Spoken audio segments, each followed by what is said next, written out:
Thank you. Let's give it up for Mallory and all the organizers.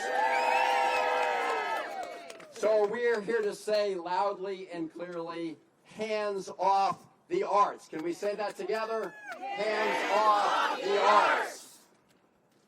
Look, all of us watched in horror yesterday as Donald Trump put his name on the Kennedy Center next to the name of John F. Kennedy. Shame. And we are here to say that this desecration of the Kennedy Center will not stand.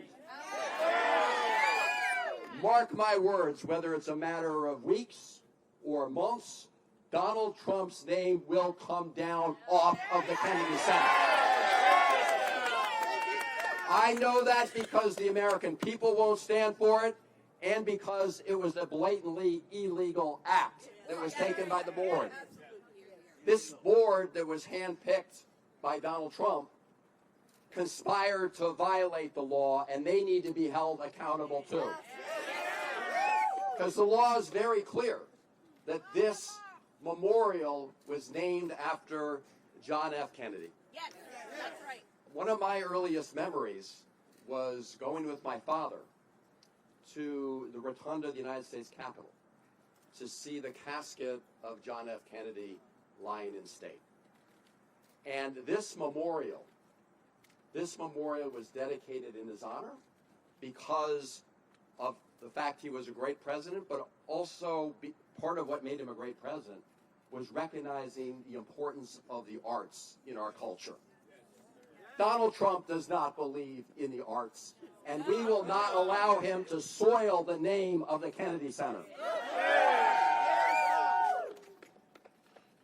I and my colleagues in Congress will be working to reverse this. The day we get back, we can put an amendment on the appropriations bill. This is the Interior Appropriations Bill to reverse this outrage. Are we going to do that together? You know, there have been others in history who made monuments to themselves.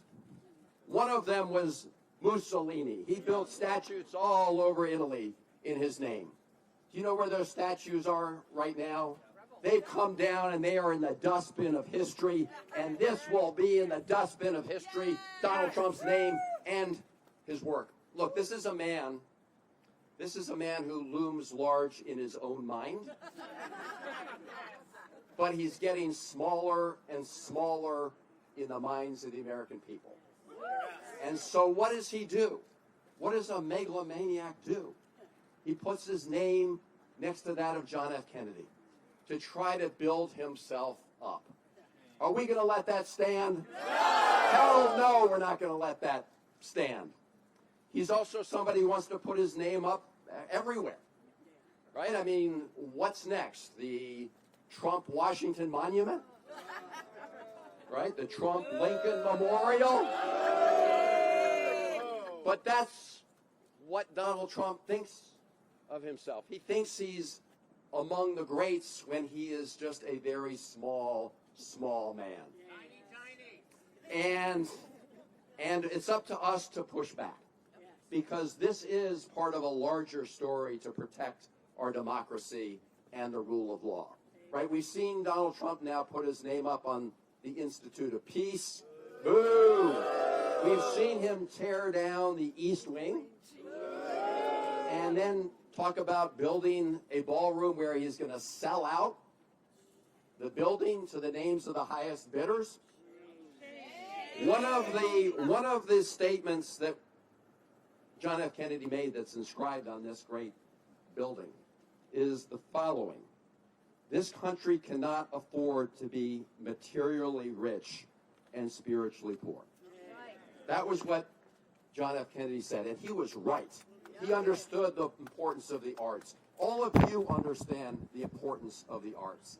And it's not just making sure that John F. Kennedy's name stands on the outside of this building. It also means we have to protect all of the workers who do the good work every day inside the building.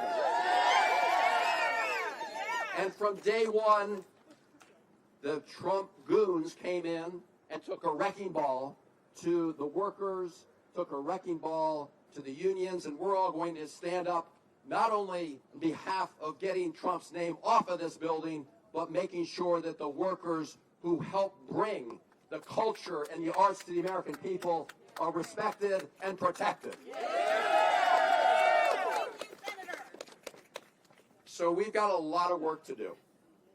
We've got a lot of work to do. We've got a president who doesn't respect the arts. All he respects is cash from his donors and billionaire buddies. He's in office to enrich himself and his family and the billionaires who were standing behind him when he was sworn in on Inauguration Day, right? The richest man in the world, Elon Musk, behind him. The billionaire tech tycoons, his billionaire cabinet. He doesn't care about the arts. In fact, his budget, as you know, eliminated funding for the National Endowment for the Arts and Humanities. He doesn't give a damn about the arts. All he cares about is himself and enriching his family and his billionaire friends. And they would love to see us shut up. Are we going to shut up? No! Hell no. They would love to see us go away. Are we going to go away? No! Hell no, because at the end of the day, we'll fight them in the courts and we'll fight them in Congress. But at the end of the day, it is we the people. It is the Rapid Response Choir. It is all of you here who are going to protect our democracy. We, the people, are going to stand up and say hell no to the desecration of the Kennedy Center and hell no to Trump's efforts to tear up our Constitution and run down our democracy. We are better than that, and we will fight back, and we will prevail. It's great to see all of you here. Let's keep marching on until we succeed. Thank all of you. The people united will never be defeated. The people united will never be defeated. The people united will never be defeated. Thank you all. Let's stay united, and we will not be defeated. Valerie, let me turn